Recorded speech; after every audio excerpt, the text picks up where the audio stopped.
한동훈 전 법무부 장관이 오는 26일 국민의힘 비상대책위원장에 취임합니다. 위기에 빠진 여당을 구원하기 위한 등판이죠. 임기 시작부터 김건희 여사 주가 조작 사건 특검법을 방어하는 것 등 만만치 않은 과제가 산적해 있습니다. 특히 수도권 중도층의 지지를 끌어올 수 있을지, 윤석열 대통령의 측근이라는 이미지를 깨고 외연 확장에 성공할 수 있을지 주목받고 있는데요. 국회 연결해서 현장 분위기 들어보겠습니다. 서민선 기자. 네, 저는 여의도 국회의사당에 나와 있습니다. 네, 한동훈 비대위 체제는 언제부터 시작되는 겁니까? 네, 지금 국민의힘 당대표 권한대행을 맡고 있는 윤재욱 원내대표는 어제 한동훈 전 법무부 장관을 비대위원장으로 지명한 뒤 바로 긴급 최고위원회를 소집했는데요. 오는 26일 전국위원회를 개최하기로 의결했습니다.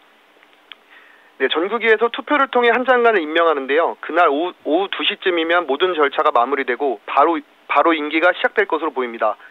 당원 당규상 공천관리위원회 구성 마감 시한이 내년 1월 10일인데요.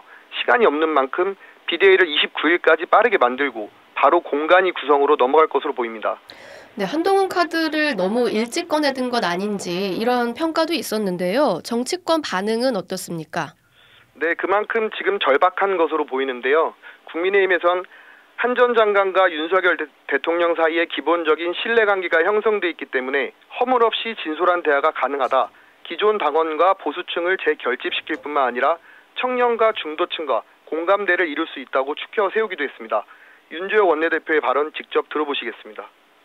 한동훈 후보는 젊음과 새로움으로 우리 정치에서 수십 년 군림해온 운동권 정치를 물리치고 탈진영 정치, 탈팬덤 정치 시대를 열 잠재력을 가지고 있는 분입니다. 어제와 전혀 다른 정치를 기대할 수 있습니다.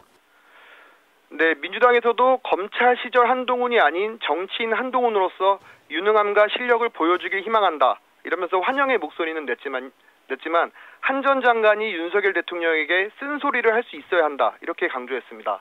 홍익표 원내대표의 발언 직접 들어보시겠습니다.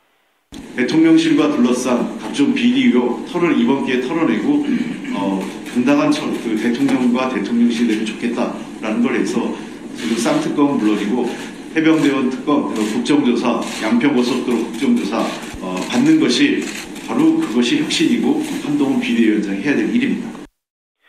네, 민주당 정성호 의원은 한 전 장관에 대해 냉철한 판단과 강력한 실행으로 여당을 변화시킬 능력이 있다고 경계하면서 민주당을 향해선 막연히 한 전 장관의 실책만 기다리고 방심하다가는 필패할 것이라고 경고하기도 했습니다. 네, 한 전 장관이 윤 대통령에게 쓴소리 할 수 있어야 된다. 이런 요구들 계속 나오고 있는데 구체적으로 한동훈 비대위의 과제를 좀 짚어볼까요? 네, 우선 가장 먼저 풀어야 할 숙제는 김건희 여사 주가 조작 사건 특검법인데요. 특검법은 오는 28일 본회의에 자동 상정될 예정입니다. 야당이 과반을 차지하고 있는 만큼 무난하게 통과될 것으로 보이는데요. 문제는 한 전 장관이 정치적으로 이를 어떻게 풀어낼 것인가 하는 겁니다. 대통령이 거부권을 행사할 것으로 지금 예상이 되는데 네. 내년 총선을 위해 대통령에게 거부권을 행사하지 말라고 요구한다거나 특검은 수용하되 수사는 총선 이후로 미루자 이런 식으로 민주당과 협상할 수도 있습니다. 실제 한 전 장관은 특검법에서 독소 조항을 제거하고 총선 후에 수사를 시작한다는 조건이면 받아들일 수도 있다는 취지로 언급하기도 했습니다. 네, 지금 가장 급한 과제가 김건희 특검법을 어떤 식으로 조율할 것인가이고 또 다른 중요한 과제들도 있죠. 네, 그렇습니다. 무엇보다 핵심 과제로는 현재 30%대에 정체되어 있는 당 지지율을 끌어올리는 것인데요. 이를 위해선 아무래도 수도권 중도층으로의 외연 확장이 필수적입니다. 당에서는 한 전 장관이 차기 정치 지도자 여론조사에서 당내 1위를 고수하고 있으며 젊은 세대와 중도층으로부터 많은 기대를 받고 있기 때문에 젊은 층의 소구력이 있을 것으로 지금 보고 있는데요. 하지만 일각에서는 한 전 장관의 인기가 영남권, 이른바 보수층 집토끼에만 국한된다는 분석도 나오고 있습니다. 그래서 실제 어떤 효과를 가져올지는 좀 지켜봐야 될 것 같습니다. 네. 네, 그리고 한 전 장관은 최근 국회에서 김건희 여사 명품백 수수 의혹과 관련한 질의응답 과정에서 질문한 기자에게 민주당이 물어보라고 시킨 것 아니냐 이렇게 주장하기도 했는데요.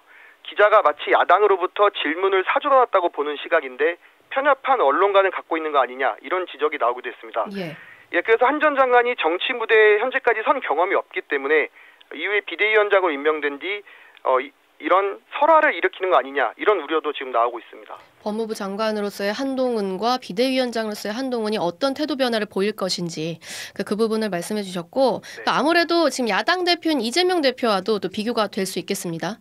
네, 그렇습니다. 마침 오늘 한동훈 전 장관과 이재명 대표의 그 장내 대통령감 선호도 양자대결 조사 결과가 발표됐는데요. 예.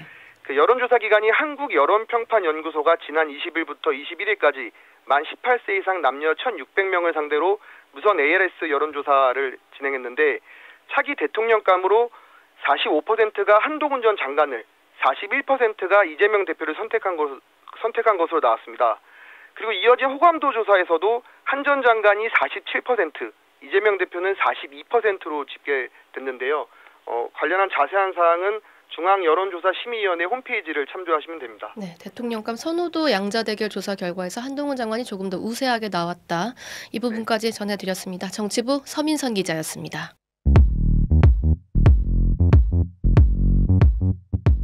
오늘 하루 뉴스 맥락 정다운의 뉴스톡이면 됩니다. 유튜브 노커 채널 알림 설정하시면 매일 오후 5시 30분 실시간 참여하실 수 있습니다.